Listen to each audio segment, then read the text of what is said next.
사랑하고 축복합니다. 계속해서 복음서 말씀 가운데 오늘은 마가복음 9장 본문의 말씀으로 하나님 나라 맛보기라고 하는 제목으로 이렇게 말씀을 나누기를 원합니다. 아이스크림 좋아하십니까?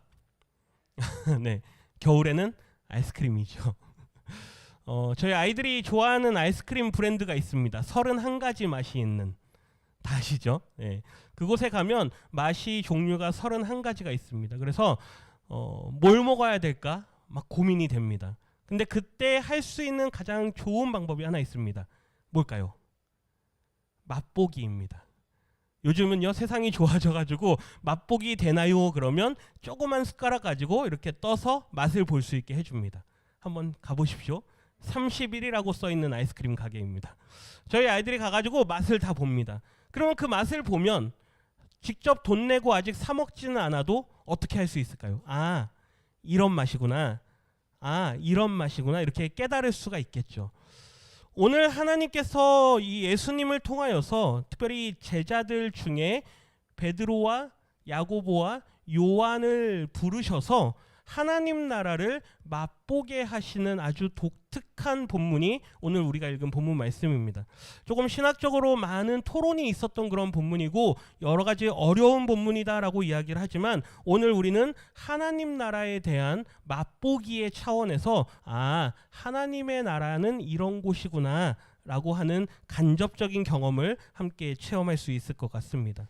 오늘 본문 말씀을 대하기 전에 우리가 한 달 전에 마지막으로 본문 말씀을 봤습니다. 그래서 우리 성도님들이 아마 조금 기억이 가물가물하실 텐데요. 마지막 장면이 어디였냐면요. 가이사랴 빌립보라고 하는 곳이었습니다. 그 전에는 맹인 한 사람을 고쳐줍니다. 그러면서 무엇이 보이느냐라는 그 질문이 있었죠. 그 사건 이후 맹인을 고쳐준 그 사건 이후 가이사랴 빌립보라고 하는 지역으로 제자들과 함께 이동하시면서 제자들에게 하시는 질문이었습니다. 그 질문에서 이런 고백이 나왔죠. 같이 한번 읽어봅니다. 주는 그리스도시요 살아계신 하나님의 아들이시니이다 라고 하는 베드로의 이 신앙의 고백을 들으시고 마침내 비로소 예수님께서 기다리기나 하신 것처럼 이제 제자들에게 뭐라고 말씀하십니까? 내가 곧 잡혀갈 것이다. 그리고 나는 십자가에 달려 죽게 될 것이다. 그런데 거기서 끝나지 않고 제자들에게 한 걸음 더 나아가서 그러면 너희들은 어떻게 해야 되느냐라고 하는 말씀을 하십니다. 그게 34절이었죠. 우리 같이 한번 읽어보겠습니다. 무리와 제자들을 불러 이르시되 누구든지 나를 따라오려거든 자기를 부인하고 자기 십자가를 지고 나를 따를 것이니라. 아멘. 이것을 가리켜서 뭐라고 한다 그랬습니까? 제자도다라고 한다 그랬죠. 나를 따르는 자는 나의 제자가 되고자 하느냐? 그렇다면 너희들이 목숨을 아까워하지 말고 너희에게 주어진 너희 각자의 십자가를 지고 나를 따르라. 이게 예수님께서 제자들에게 하신 마지막 말씀이었습니다. 그러고 나서 오늘 이어서 예수님께서 그 뒤에 아주 독특한 말씀을 한 말씀을 덧붙여 주십니다. 그게 9장 1절 말씀인데요. 같이 한번 읽어보겠습니다. 또 그들에게 이르시되 내가 진실로 너희에게 이르노니 여기 서 있는 사람 중에는 죽기 전에 하나님의 나라가 권능으로 임하는 것을 볼 자들도 있느니라 하시니라. 아멘. 제자들과 함께 있는 그 상황입니다. 제자도에 관한 말씀을 주시고 마지막에 한마디 덧붙여 주시는 게 이 9장 1절 말씀인데 매우 독특한 말씀입니다. 한번 보십시오. 빨간색만 보십시오. 진실로라고 하는 건 예수님께서 항상 중요한 말을 하실 때 하는 말이죠. 어떤 말이냐?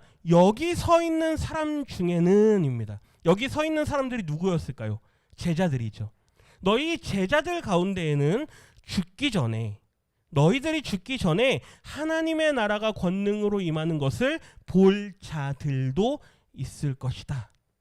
근데 우리가 상식적으로 예수님이 이후에 십자가에 달려 죽으시고 부활하시고 승천하셨습니다.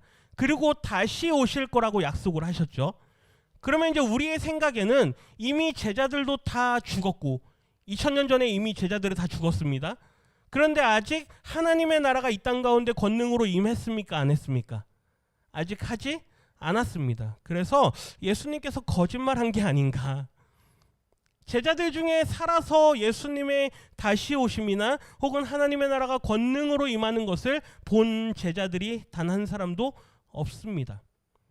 그래서 이 말씀이 매우 어려운 말씀으로 오랫동안 늘 우리에게 숙제로 남겨져 있던 말씀이죠. 많은 학자들의 연구 끝에 몇 가지 상황들을 콕 찍어서 아마 이 상황이 예수님께서 말씀하신 상황이 아닐까 이제 학자들의 연구를 통해서 발견해내게 됩니다.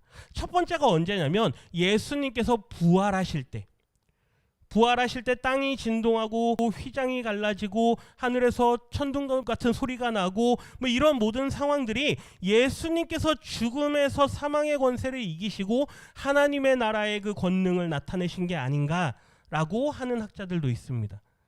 그리고 또 한편으로는 오순절 성령이 임할 때 제자들이 하나님의 나라를 경험했다라고 해석하는 학자들도 있습니다. 그리고 정말로 이 말씀은 마지막 때에 주님이 다시 오실 때를 염두에 둔 말씀이다라고 말하는 학자들도 있습니다. 그런데 그렇게 뒷시간까지 가지 않더라도 주님이 정말로 다시 오실 때는 하나님의 나라가 이 땅 가운데 권능으로 임할 것입니다.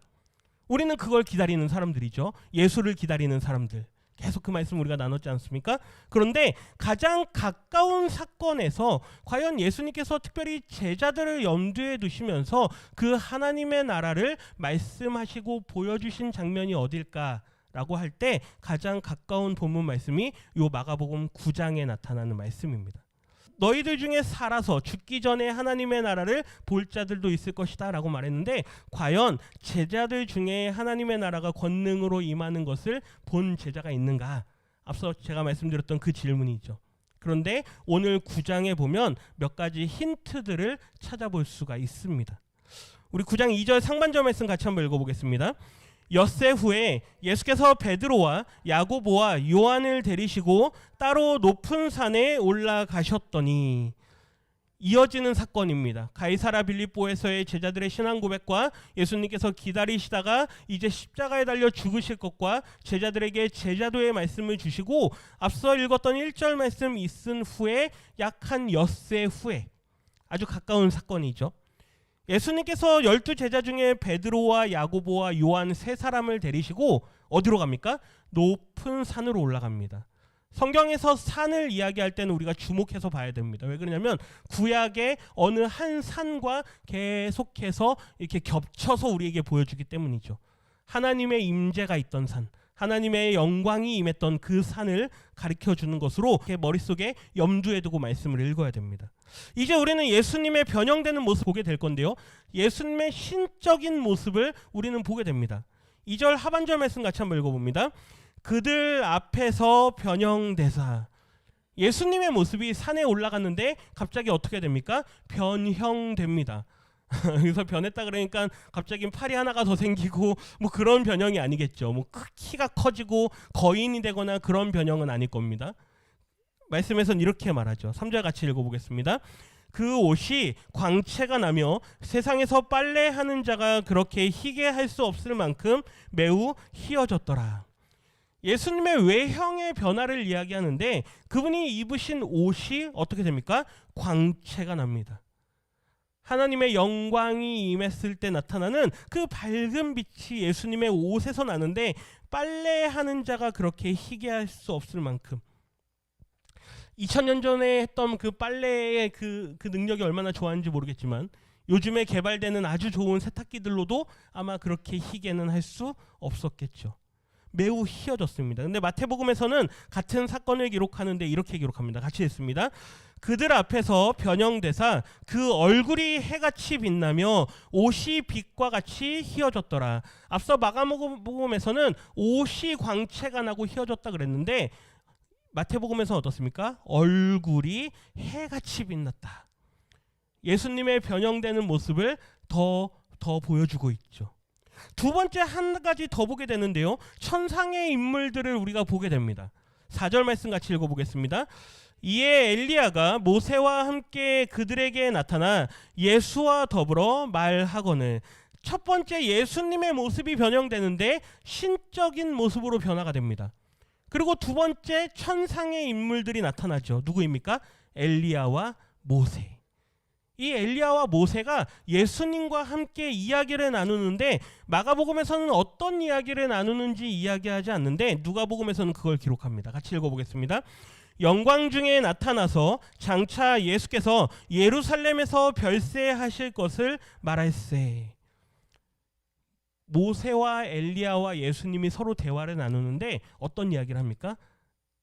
예수님, 이제 곧 당신이 예루살렘에 가시면 거기에서 십자가에 달려 죽으실 겁니다. 이 이야기를 예수님께 들려주는 거죠.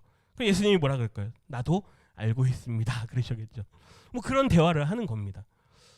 천상의 인물들이 나타나고 천상의 인물들이 예수님과 더불어서 이 어떤 이야기, 예수님의 십자가 사건에 대해서 이야기를 하는 모습을 보게 됩니다. 그때 베드로가 어떻게 반응합니까? 우리 5절 말씀 같이 읽겠습니다. 베드로가 예수께 고하되 랍비여 우리가 여기 있는 것이 좋사오니 우리가 초막 셋을 짓되 하나는 주를 위하여 하나는 모세를 위하여 하나는 엘리야를 위하여 하사이다 하니.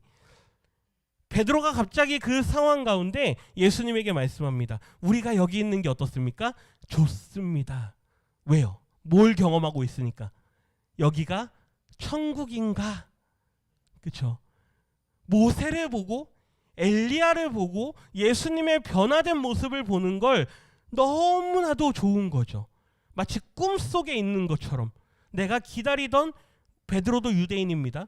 하나님의 나라 천국을 기다리던 그들에게 정말로 하나님의 나라가 여기 임한 것인가 하는 말을 보십시오. 우리가 초막 셋을 짓되, 이 초막이라고 하는 건 유대인들에게는 굉장히 중요한 절기입니다. 초막절.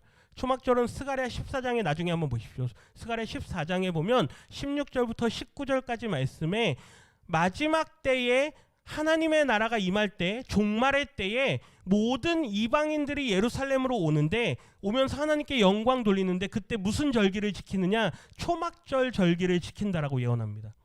종말의 때에 매우 중요한 절기 중에 하나가 이 초막절인데, 베드로가 우리가 여기다가 초막 셋을 짓겠습니다. 하나는 누구를 위하여? 주님을 위하여. 하나는 모세를 위하여. 하나는 엘리야를 위하여 우리가 짓겠습니다. 여기가 천국입니다. 드디어 하나님의 나라가 우리에게 임했군요 라고 하는 꿈같은 소리를 하고 있는 거죠. 여기가 좋습니다. 그런데 오늘 마가는 이 말씀을 기록하면서 이 상황을 이렇게 해석을 합니다. 같이 읽어보겠습니다. 이는 그들이 몹시 무서워함으로 그가 무슨 말을 할지 알지 못함이더라. 뭔가 황홀한 느낌을 느끼고 있고 뭔가 굉장히 우주적이고 신비한 그러한 경험을 하고 있는데, 그런데 정작 이 성경을 기록한 마가는 당시 베드로의 이러한 표현과 이러한 말들은 그가 매우 당황하고 그 상황이 어떤 상황인지 제대로 이해하지 못하고 있었기 때문이다라고 기록을 하는 거죠. 두 번째, 천상의 인물들이 나타납니다. 세 번째, 그들이 보게 되는 것은 이제 어떤 모습이 아니라 음성을 듣게 됩니다. 하늘의 음성이죠. 하나님의 임재와 하늘의 음성을 그들이 경험하게 됩니다. 7절 상반절 읽겠습니다. 마침 구름이 와서 그들을 덮으며 구름 속에서 소리가 나되. 구름이 와서 그들을 덮습니다. 여기 덮다라는 단어가 우리 성탄절 그 말씀들 중에서 마리아에게 지극히 높으신 분의 그 능력이 너를 덮으리니 라고 할 때 그 에피스키아조라고 하는 덮다라는 단어인데, 제가 이 단어를 설명드리면서 어디를 말씀드렸는지 기억하십니까? 출애굽기. 성막이 완성될 때 영광의 구름이 임해서 그 성막을 덮을 때 그 단어가 이 단어입니다. 하나님의 임재가 나타나는 거죠. 그런데 거기에 더 놀라운 것은 뭡니까? 구름 속에서 어떤 소리가 나오고 있죠. 7절 하반절 말씀 같이 한번 읽어봅니다. 이는 내 사랑하는 아들이니 너희는 그의 말을 들으라 하는지라. 하늘에서 음성이 들리는데 이는 내 사랑하는 아들이다. 그러니 너희는 그의 말을 들으라. 그가 너희에게 전한 말이 무엇이냐? 그가 십자가를 지고 이제 죽을 것이다라는 얘기도 했고, 너희도 십자가를 지고 그를 따르라라는 말을 했다. 그 외에도 아주 많은 말씀들을 하셨죠. 근데 이러한 상황이 언제 또 있었습니까? 예수님께서 공생애를 시작하실 때, 그때 세례를 받고 나오실 때도 이러한 상황이 비슷하게 있었죠. 17절 말씀만 같이 한번 읽어보겠습니다. 하늘로부터 소리가 있어 말씀하시되 이는 내 사랑하는 아들이요 내 기뻐하는 자라 하시니라. 예수님께서 세례를 받고 나오실 때 하늘에서 음성이 들리죠. 성령이 비둘기와 같은 모습으로 예수님 위에 임합니다. 그때 하는 말이 이는 내 사랑하는 아들이다. 그리고 내가 기뻐하는 자다. 한번 보십시오. 제자들 세 사람을 데리고 높은 산으로 올라갑니다. 마치 모세가 십계명을 받기 위해서 신의 산으로 올라갔을 때 하나님의 영광이 임했던 것과 같이 예수님께서 제자 세 명을 데리고 올라가셨을 때 예수님의 모습이 변하고 그리고 천상의 인물들이 나타나고 그리고 하늘에서 영광의 구름이 하나님의 영광의 구름이 덮이고 그리고 음성이 들립니다. 하나님의 나라를 제자들이 간접적으로 경험하는 사건인 것이죠. 8절 말씀 같이 한번 읽어보겠습니다. 문득 둘러보니 아무도 보이지 아니하고 오직 예수와 자기들 뿐이었더라. 아주 짧은 순간에 그 모든 일들이 그들에게 벌어지고 싹 사라져버립니다. 마치 꿈과 같이, 한여름밤의 꿈과 같이 아주 잠깐 그들이 경험하고 그 모든 것들이 사라져버리는 거죠. 잠깐 맛을 봤을 뿐입니다. 아주 잠깐, 아주 찰나의 순간에 이 모든 상황들이 그들을 경험하죠. 그리고 이제 예수님과 함께 산에서 내려옵니다. 예수님께서 내려오면서 독특한 말씀을 하시죠. 같이 읽어보겠습니다. 그들이 산에서 내려올 때에 예수께서 경고하시되 인자가 죽은 자 가운데에서 살아날 때까지는 본 것을 아무에게도 이르지 말라 하시니. 아멘. 이 사건이 아무것도 아닌 사건이면 굳이 제자들에게 뭐라고 하실 이유가 없죠. 그런데 이 사건이 매우 중요한 사건입니다. 천상의 인물들과 대화를 나누는 모습이 변하신 예수님 그리고 하나님의 음성이 들리는 이 아주 놀라운 사건을 오히려 다니면서 동네방네 떠들고 다니면 굉장히 유명해질 수 있는 그러한 사건입니다. 그런데 그거를 이야기하지 말라 그랬죠. 언제까지요? 인자가 죽은 자 가운데에서 다시 살아날 때까지. 즉 예수님이 부활하실 때까지는 너희들이 지금 보고 듣고 경험한 이 모든 것들을 함구해라. 말하지 마라. 왜 그런지는 알 수 없지만 예수님께서는 그것을 말하지 말라라고 이야기합니다. 이 모든 상황들을 다 미루어 볼 때 분명히 제자들은 뭔가 아주 천상의 경험을 했습니다.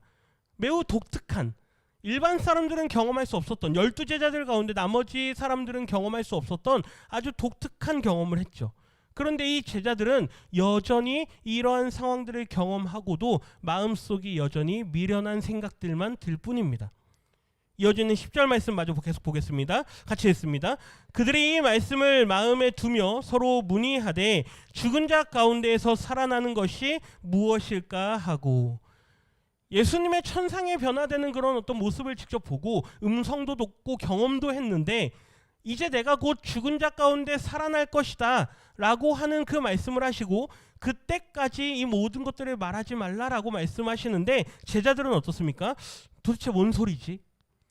죽은 자 가운데에서 살아나는 게 과연 무슨 소리일까? 예수님이 분명히 아까는 죽으러 가신다라고 했었고 얼마 전에는 당신이 십자가에 달려 죽을 거라고 했는데 이제는 또 죽은 자 가운데 다시 살아날 거라고 이야기를 하고 헷갈리기 시작하는 거죠. 이 도대체 무슨 이야기인가? 그러면서 예수님에게 질문합니다. 같이 읽습니다. 이에 예수께 묻자와 이르되 어찌하여 서기관들이 엘리야가 먼저 와야 하리라 하나이까? 뭔가 많은 생각들이 머릿속에 번민이 막 떠오릅니다. 뭔가 굉장히 복잡한 생각들이 떠오르죠. 그러면서 그들이 떠올리는 생각이 하나 있었는데 예수님, 저 서기관들이, 저 유대인들이 하는 말이 하나 있습니다.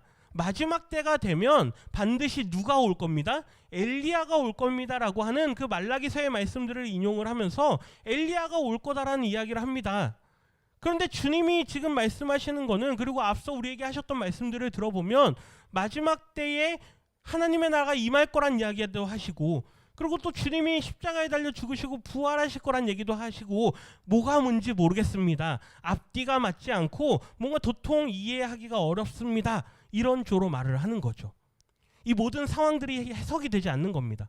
매우 복잡한 상황이죠. 마치 지금 이 자리에 앉아 계신 우리 성도님들처럼. 지금 도대체 뭐가 뭔지 모르겠죠. 뭔가 열심히 이야기하는데 조금 더 가셔야 됩니다. 그런데 중요한 건 12절 상반절 말씀인데요. 예수님의 말씀 한번 보십시오. 같이 읽습니다. 이르시되 엘리야가 과연 먼저 와서 모든 것을 회복하거니와.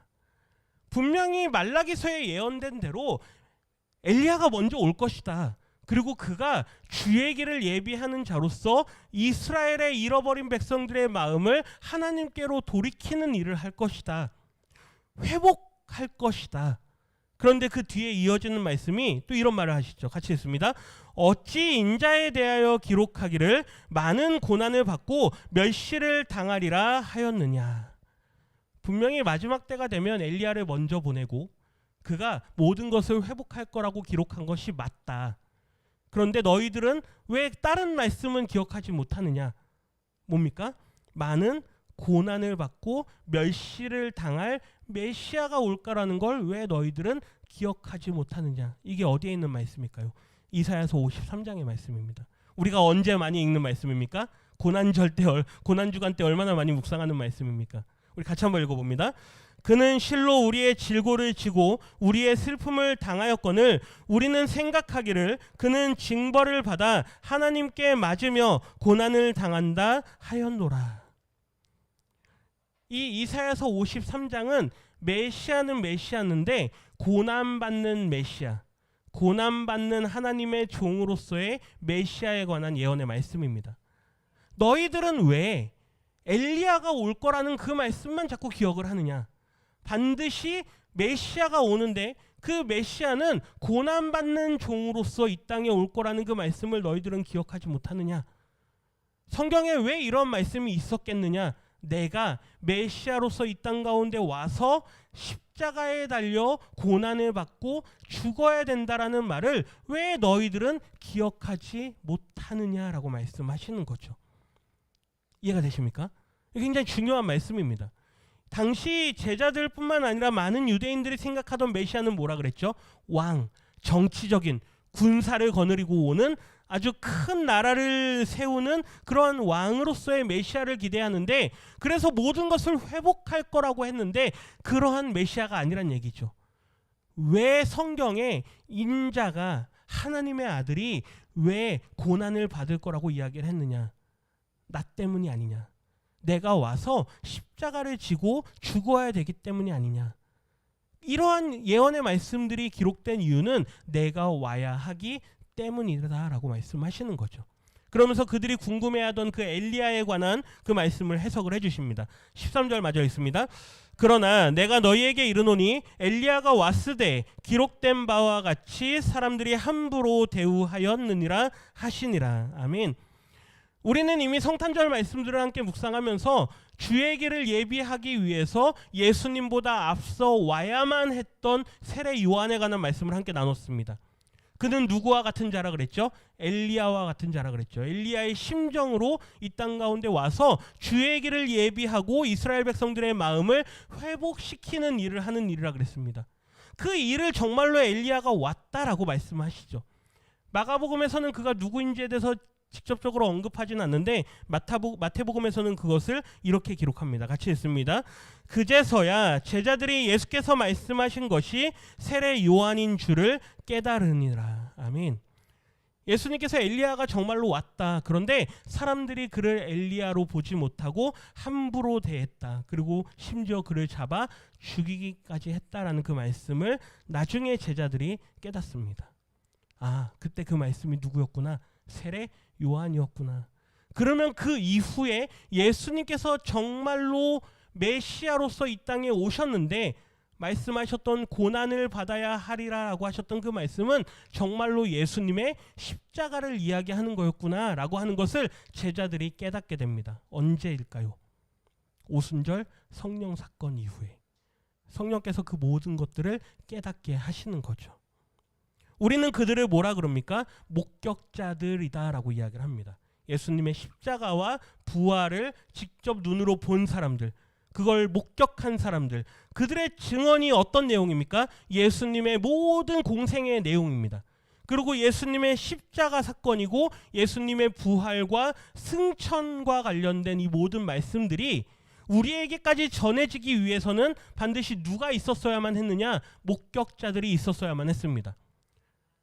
나중에 고린도전서에 보면 사도 바울이 이런 말씀을 합니다. 부활하신 주님이 베드로에게 보이시고 또 누구에게 보이시고 누구에게 보이시고 몇 명에게 보이시고 일시에 몇 명에게 보이시고 이런 말씀을 합니다.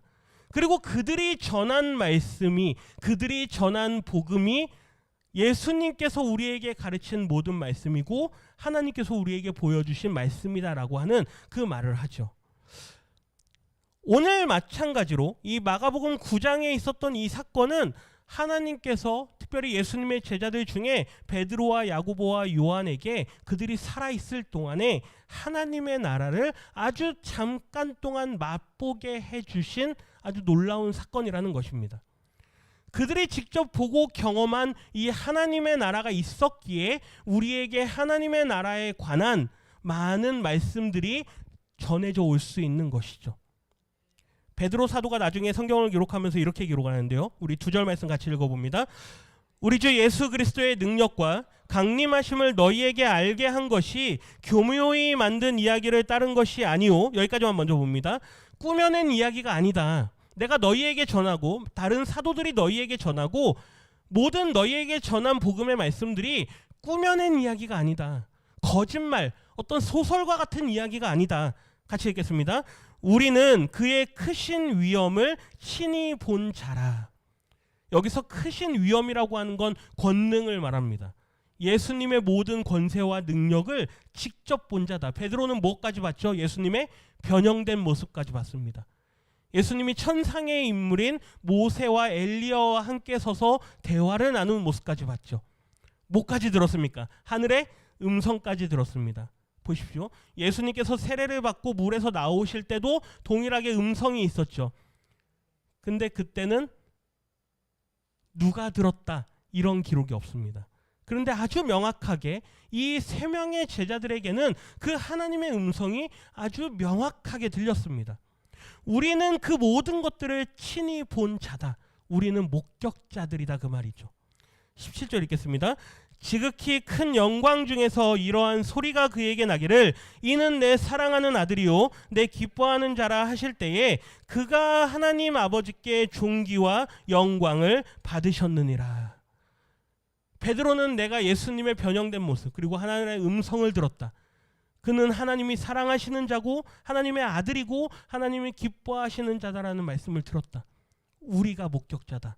그러니 우리가 하는 말을 너희는 뭐하라? 들어야만 한다. 18절 보십시오. 같이 읽습니다. 이 소리는 우리가 그와 함께 거룩한 산에 있을 때에 하늘로부터 난 것을 들은 것이라. 베드로는 그때 그 사건, 그날의 그 사건을 기억을 하는 거죠. 잊지를 못하는 겁니다. 너무나도 강렬하고 너무나도 충격적이고 내가 경험한 하나님의 나라, 내가 보고 맛본 그 하나님의 나라를 나는 지금 편지로 써서 너희에게 전한다. 그런데 나뿐만이 아니라 다른 많은 사도들이, 다른 많은 목격자들이 너희에게 예수님의 공생애와 예수님의 십자가와 그분의 부활과 승천을 다 너희에게 전한다. 그러니 너희들은 그들의 말을 듣고 따르라라고 하는 거죠. 같이 한번 읽어볼까요? 우리는 목격자들의 증언을 믿고 따르는 사람들입니다. 누구 이야기일까요? 우리입니다. 우리. 여기 앉아 계시는 우리 모든 성도님들입니다. 기록된 하나님의 말씀인 이 성경 안에는, 이 성경 말씀 안에는 모든 목격자들이 직접 그들이 기록하고 또 다른 사람들에게 전해줘서 그들로 하여금 기록하게 해서 기록된 하나님의 말씀입니다. 하나님께서 이 많은 목격자들을 통해서 우리에게 이 하나님의 귀한 말씀을 남겨주신 거죠. 그러니 우리는 그들의 경험과 그들의 말과 그들의 기록이 없으면 우리는 이 믿음을 가질 수 있을까요? 없을까요? 없습니다. 고린도전서 15장의 사도 바울의 기록만 읽고 같이 마치도록 하겠습니다. 같이 읽습니다. 너희가 만일 내가 전한 그 말을 굳게 지키고 헛되이 믿지 아니하였으면 그 말로 말미암아 구원을 받으리라. 아멘. 너희가 만일 내가 전한 그 말을 굳게 지키고 예수님에 대한, 예수님의 십자가 사건과 그분의 모든 구원 사역에 대한 것들을 너희가 굳게 지키고 그것을 제대로 믿었다면, 그것을 정말로 진실하게 믿었다면 너희는 반드시 뭐 할 거다? 구원을 받을 거다. 우리가 구원을 받는 방법은 믿음을 통해서입니다. 그런데 그 믿음을 갖기 위해선 반드시 뭐가 필요하느냐? 목격자들의 증언이 필요하다는 거죠. 그 목격자들의 증언이 어디에 기록되어 있습니까? 하나님의 말씀에 기록되어 있습니다. 그래서 성경을 읽으시라는 겁니다. 그냥 예배에 나왔다 그냥 돌아가지 마시고, 제가 음성 파일로도 올려드리고, 그렇죠? 매일 문자도 보내드립니다. 열심히 들으시고 열심히 읽으셔야 됩니다. 왜요? 거기에는 하나님과 관련된 모든 사건들을 보고 듣고 증언한 사람들이 기록한 하나님의 말씀이기 때문이죠. 교묘히 꾸며낸 이야기가 아닙니다. 오늘 우리도 하나님의 나라를 맛볼 수 있을까요? 네, 맛볼 수 있습니다. 뭘 통해서요? 기록된 하나님의 말씀을 읽을 때. 그들이 경험하고 그들이 예언으로 남겨놓은 이 모든 말씀들을 읽을 때 우리도 또한 하나님의 나라를 경험할 수 있습니다. 바라기는 올 한 해 우리가 하나님의 나라를 늘 사모하며 살아가면서 이 기록된 하나님의 말씀을 더 가까이 하시는 모든 성도님들이 되시기를 부탁드립니다. 그러할 때 이 한 해 우리에게 주시는 그 은혜가 충만할 줄 믿습니다. 기도합니다. 하나님 감사합니다. 예수님께서 제자들 가운데 특별히 베드로와 야고보와 요한을 데리시고 산에 올라가셔서 천상에 하나님의 나라를 아주 잠깐이지만 맛보게 하신 그 사건, 그러나 그 짧은 사건이 그들에게 얼마나 강렬했던지, 오순절 성령 사건 이후에 주님의 제자들이 주님의 그 모든 십자가와 부활을 경험하면서 이제 되어졌던 그 모든 사건들을 기록으로 남기며 우리에게 하나님 나라에 관한 귀한 말씀들을 증거하게 하시니 참으로 감사합니다. 이 모든 말씀들과 사건들이 있었기에 오늘 우리가 그들의 말과 그들의 글을 읽고 이 하나님의 말씀을 듣고 또한 우리가 묵상하며 하나님의 나라를 간접적으로 경험하며 이제 영원한 하나님의 나라를 소망하며 살아갈 수 있는 줄 믿습니다. 우리의 평생에 살아가는 동안 하나님의 나라를 늘 소망하며 살게 하시고 그것을 우리가 말씀을 통해 발견하며 하나님의 은혜를 늘 간구하며 살아가는 우리 모든 믿음의 성도들 되게 하여 주시옵소서. 올 한 해 하나님과 더욱 가까이 하는 삶을 살되 주의 말씀을 가까이 하며 그 말씀을 우리의 등불이며 또한 우리의 빛을 삼아 주님 이 한 해를 살아낼 수 있도록 우리에게 은혜 베풀어 주시옵소서. 감사드리며 예수님의 이름으로 기도드립니다. 아멘.